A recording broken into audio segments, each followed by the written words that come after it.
Hello friends, कसे आहात तुम्ही सगळे? मजेत ना? असेच मजेत राहा, आनंदात राहा हीच आपण आई जगदंबाचरणी प्रार्थना करूया आणि आजच्या ब्लॉगला सुरुवात करूया. तर आज सकाळी सकाळी मस्त बाजारात गेली होती आणि छान अशा मस्त फ्रेश भाज्या घेऊन आले. डायरेक्ट शेतकऱ्याकडनं आलेल्या असतात त्यामुळे अजून फ्रेश असतात, चवीला पण चांगल्या लागतात.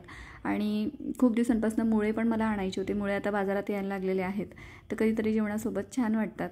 आणि इकडे आता माझी टिफिनची पण तयारी चाललेली होती. एका बाजूला भाजी झालेली होती, दुसरीकडे भात पण लावलेला होता मी कुकरला. आणि त्यानंतर म्हटलं चला आज टिफिनला मस्त गाजरचा हलवा पण देऊया म्हटलं. तर आता बाजारात आपले नेहमीचे गाजरं काही येत नाही, ते वेगळ्या रंगाचे, जरा फिकट रंगाचे ते गाजरं येतात. तर तेच आणले होते मी आणि ते किसून घेतले. तर लाडूबाईने मला आज मदत केली मस्त. तिने किसून दिले मी बाकीचं करेपर्यंत. आणि एका बाजूला मी पोळ्यांची कणिक पण करून ठेवलेली आहे. तर ती पण म्हटलं आपण गरम गरम नंतर लाटूया म्हटलं, आधी आपण गाजराचा हलवा करून घेऊया. तर इकडे आता कढई ठेवलेली आहे, साजूक तूप घेणार आहेत आपण. तर या ठिकाणी 2 ते 3 चमचे मी साजूक तूप घेणार आहे आणि मस्त असा गाजराचा हलवा आज जरा वेगळ्या पद्धतीने तुम्हाला दाखवणार आहे. तर बऱ्याच जणांना असं वाटतं ना की ह्या गाजराचा हलवा ना तो जास्त टेस्टी असा लागत नाही. तर मलाही तसंच वाटायचं, म्हणून मी कधी करायचे नाही ते, पण मी पण आता पहिल्यांदाच ट्राय करते. तर इकडे आता कढई आपली गरम झालेली, त्यामध्ये 2 ते 3 चमचे आपण साजूक तूप घालणार आहोत.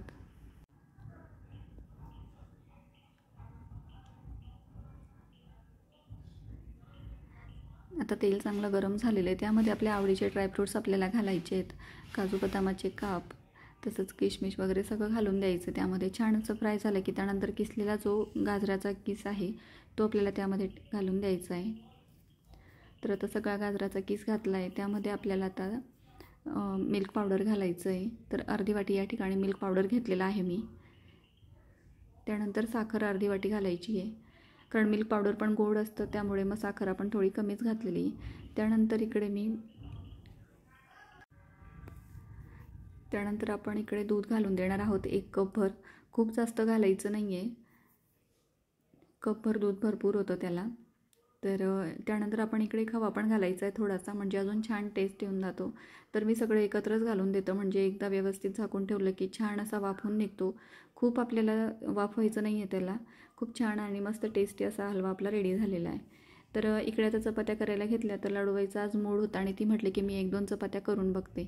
तर तिने पण इकडे करून बघितल्या चपात्या आणि इकडे मी तिला शेकून देते जरा. तर थोडंसं आहे शेपमध्ये फरक, पण करते.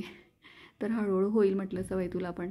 त्यानंतर इकडे आता टिफिन आपला रेडी झालेला आहे. टिफिन भरून घेतलेलं आहे, चपाती भाजी, त्यानंतर भात केला आहे आणि एका डब्यात आपण हलवा पण देणार आहेत. तर आज असा काही टिफिन होता मिस्टरांचा. तर फ्रेंड्स, तुम्हाला व्हिडिओ कसे वाटतात मला नक्की कमेंट्समध्ये सांगत जा आणि असेच व्हिडिओ बघत राहत जा. भेटूया पुढच्या व्हिडिओत, तोपर्यंत बाय.